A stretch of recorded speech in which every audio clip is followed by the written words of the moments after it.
अस्सलाम वालेकुम स्टूडेंट्स। कल हमने डिस्कशन किया था मोल के ऊपर। तो कल चूँकि हम जर्नल का हम डिस्कशन कर चुके थे, आज हम अगर हमने मोल का कैलकुलेशन करना है और वो गैसेस के साथ रिलेट है, तो गैस के साथ वहाँ हम कैलकुलेशन कैसे करेंगे? क्योंकि मैंने लिखा है for solid and liquids wave of substance is easy.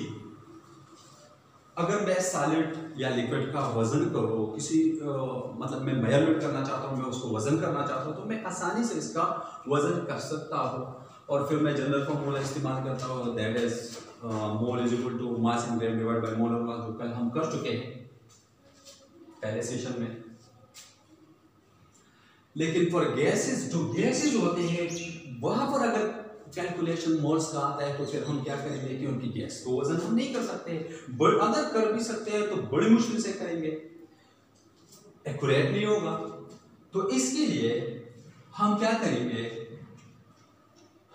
क्योंकि गैस मोस्टली हम वॉल्यूम के यूनिट्स में इसका करते हैं वजन, तो इस मकसद के लिए हमने एवोगैड्रो लॉ से हेल्प लेना है। एवोगैड्रो क्या कहता है?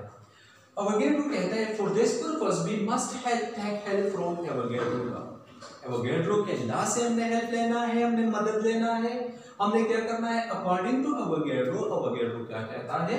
एवोगैड्रो कहता है 1 mole of each substance always occupy the same volume and that is 22.4 dm³ at STP। किसी भी गैस आप ले लें, कोई भी गैस आप ले लें, उसका एक मोल हमेशा हमेशा हमेशा STP पर 22.4 dm³ जगह घेर लेगा। STP का मतलब क्या होता है? Standard temperature and pressure. STP हमारे पास होता है, स्टैंडर्ड टेम्परेचर हमारे पास है 0 डिग्री सेंटीग्रेड और 273 केल्विन, एंड स्टैंडर्ड प्रेशर हमारे पास है 1 atm 760 mm of Hg, mm of Hg, 12 of atm याद रखिए जहन में, 0 degree centigrade and 1 atm। Her gas हमेशा 0 डिग्री सेंटीग्रेड और 1 atm पर कितना जगह घेर लेगा?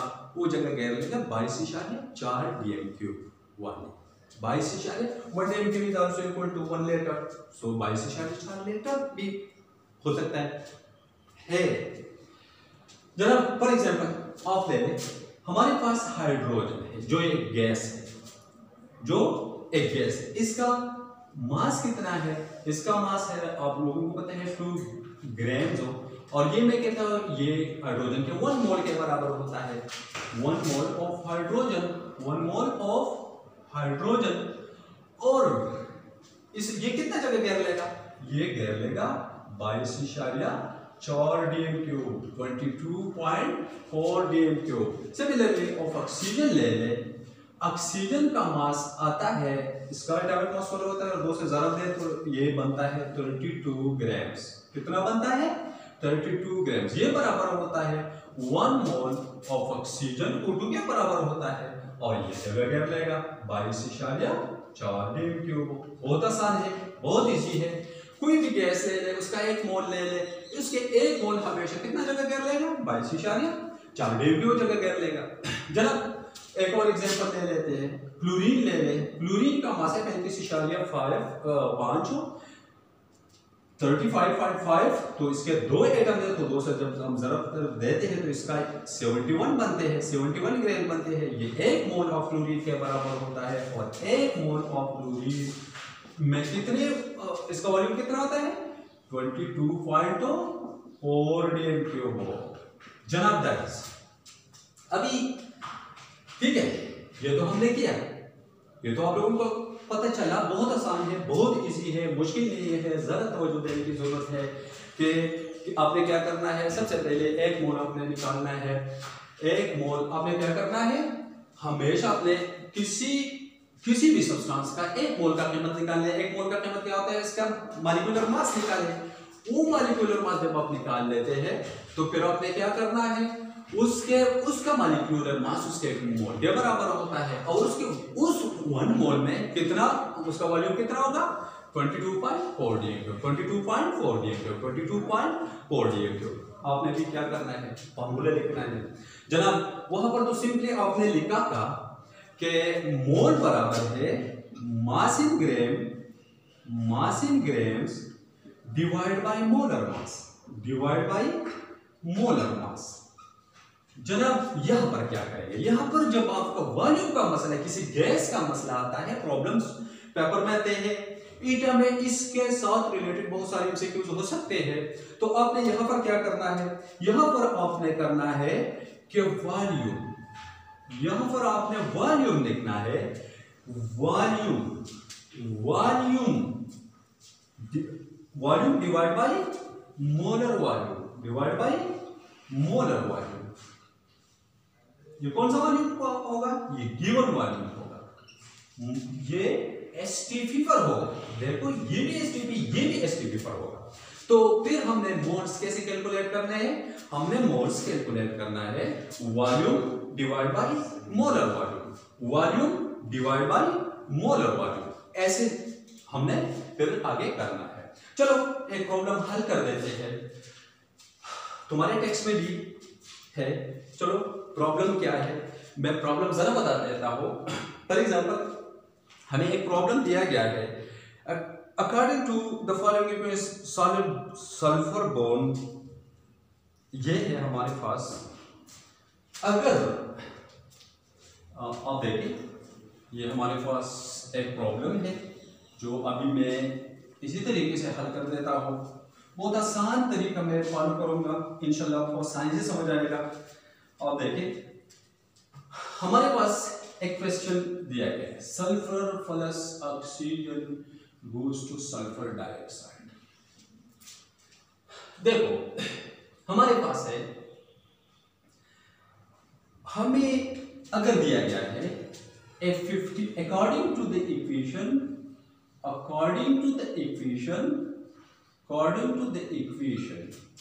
F 15 grams of sulfur are burned in excess oxygen.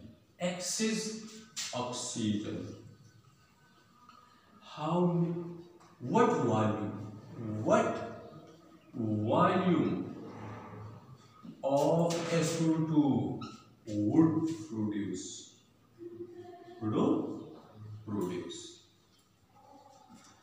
जनाब अब एक प्रॉब्लम है, तो आपने बड़ी अच्छी तरीके से तवज्जो देना है।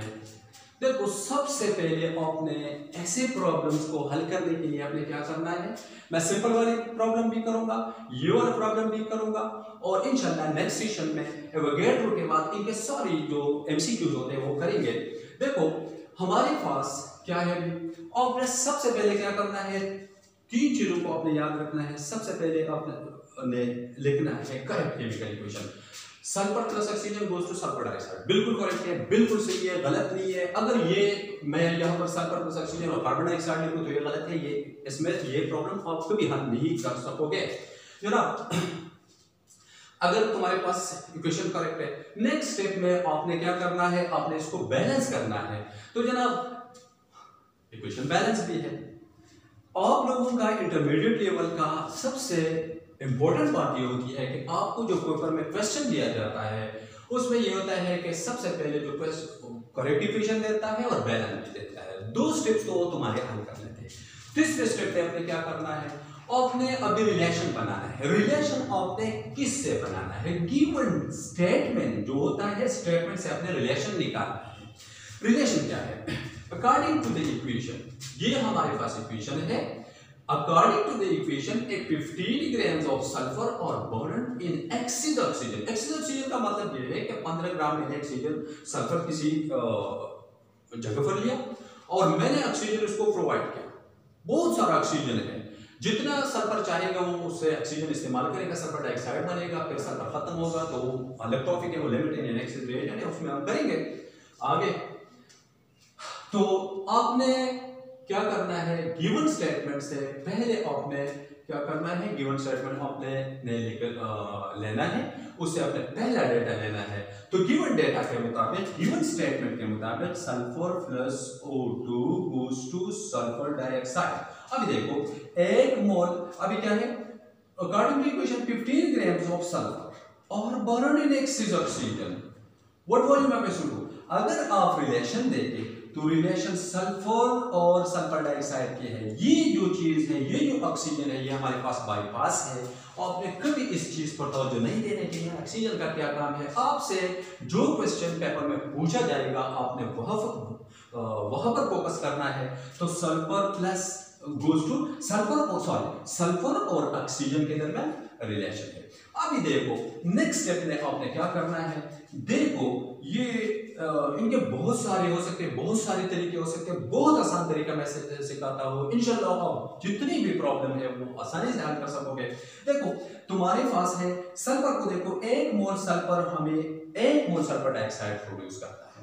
लेकिन ये बात है कि ये जो है ये मास में सल्फर हमें ग्राम्स के यूनिट में दिया गया है, और ये हमारे पास है ये वॉल्यूम में हमसे चाहता है। तो ये मास के यूनिट्स में है और ये किस यूनिट्स में है, ये वॉल्यूम के यूनिट्स में है। तो देखते हैं कि 1 मोल सल्फर का कीमत हम ग्राम्स में लिख देते हैं, क्योंकि 1 मोल सल्फर डाइऑक्साइड बनाता है। तो 1 मोल सल्फर का कीमत मैं ग्राम में पहले लिखूंगा। तो इसका कीमत है, मास इसका है, atomic mass, gram atomic mass आप लोगों ने लिखा है, इसका एटॉमिक मास 32 है। तो 32 ग्राम सल्फर में कितने मोल होते हैं, 1 मोल, और 1 मोल अभी अपने वॉल्यूम में लिखना है। तो ये कितना बनाएगा, 22.4 DMQ। आसान सी बात है, 32 ग्राम कितना बनाएगा, 22.4 DMQ बनाएगा। अभी ये पहला डेटा आपने किस चीज से लिया, गिवन स्टेटमेंट से लिया, गिवन स्टेटमेंट से गिवन स्टेटमेंट से नहीं बल्कि बैलेंस केमिकल इक्वेशन से आपने पहला डेटा लिया। अब इस स्टेटमेंट से सेकंड डेटा हम देखेंगे। सेकंड डेटा में क्या है, अकॉर्डिंग टू इक्वेशन 15 ग्राम्स, अगर 32 ग्राम सल्फर आप इस्तेमाल करते हैं तो आपको 22.4 DMQ देता है, क्या, सल्फर डाइऑक्साइड। अगर आप 15 ग्राम इस्तेमाल करें तो ये कितना देगा, मैं 15 ग्राम इस्तेमाल करूं तो ये देगा x वॉल्यूम। 32 ग्राम 22.4 देता है तो 15 ग्राम कितना देगा, x वॉल्यूम देगा। अभी इसको क्रॉस मल्टीप्लिकेशन के जरिए आप हल करें, बहुत आसान तरीका है, बड़ी आसानी से आप प्रॉब्लम हल कर सकते हैं। तो x multiplied by 32 equal to 15 multiplied by 22.4। अभी अगेन से देखो ये मल्टीप्लिकेशन है और मल्टीप्लिकेशन को डिवीजन से खत्म करते हैं, तो डिवाइड बाय 32। तो जब इक्वेशन के एक साइड पर आप डिवीजन करते हैं तो दूसरी साइड पर आपने मस्ट डिवीजन करना है। तो ये हमारे पास खत्म होगा, ये हमारे पास आएगा। इसका अगर आप कैलकुलेशन करें तो आपने क्या करना है, इसका कैलकुलेशन करें तो ये आता है 10.51 DMQ। कैलकुलेशन कैसे करना है, टाइम लेता है, आपने बस सिंपली कैलकुलेटर से ऑफ कर ले, ठीक है। ये कैलकुलेशन फिर कोई हम लेक्चर इसके ऊपर करेंगे। ये एक प्रॉब्लम था। अभी सिंपली एक और प्रॉब्लम का मैंने कहा था मैं एक और प्रॉब्लम हल कर देता हूँ। अभी देखो हमारे पास एक और प्रॉब्लम में अगर लिखो, आप देखें हमारे पास एक और प्रॉब्लम में लिख देता हूँ।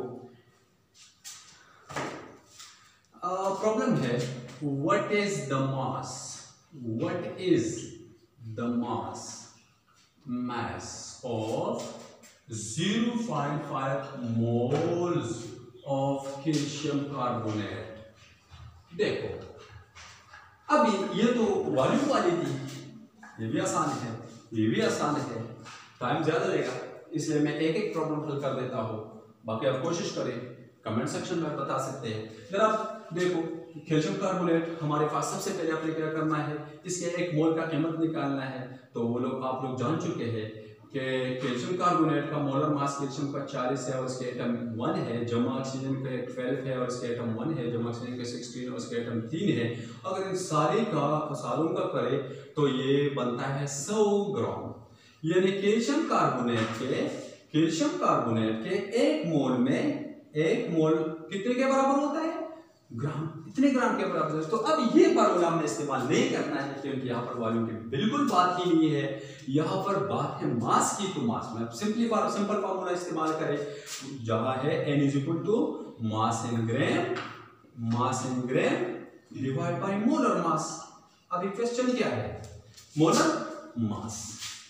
जनाब क्वेश्चन क्या है, क्वेश्चन ये है कि what is the mass of 0.1 moles of calcium carbonate. अभी मोल दिया गया है, हमारे पास मोल और मास भी मालूम है। जब आपके इस तरह के इक्वेशन में आपको दो चीजें आपको दिए गई हो तो थर्ड चीज मालूम करना कोई मसला नहीं है, मैथमेटिकल कैलकुलेशन आप कर ले। तो मैं फार्मूला इस्तेमाल करता हूं n is equal to mass in gram. हमारे पास मुझे नहीं पता ये क्या है, मास इन ग्राम्स नहीं मालूम, मोलर मास हमें मालूम है और हमने निकाला है। इसके मोलर मास का मतलब है इसके 1 मोल के कीमत। तो n भी हमारे पास मालूम है, वो है 0.5। मैं क्या करूंगा, आगे जाके मैं इस तरह करूंगा कि इसका मैं कैलकुलेशन करूंगा।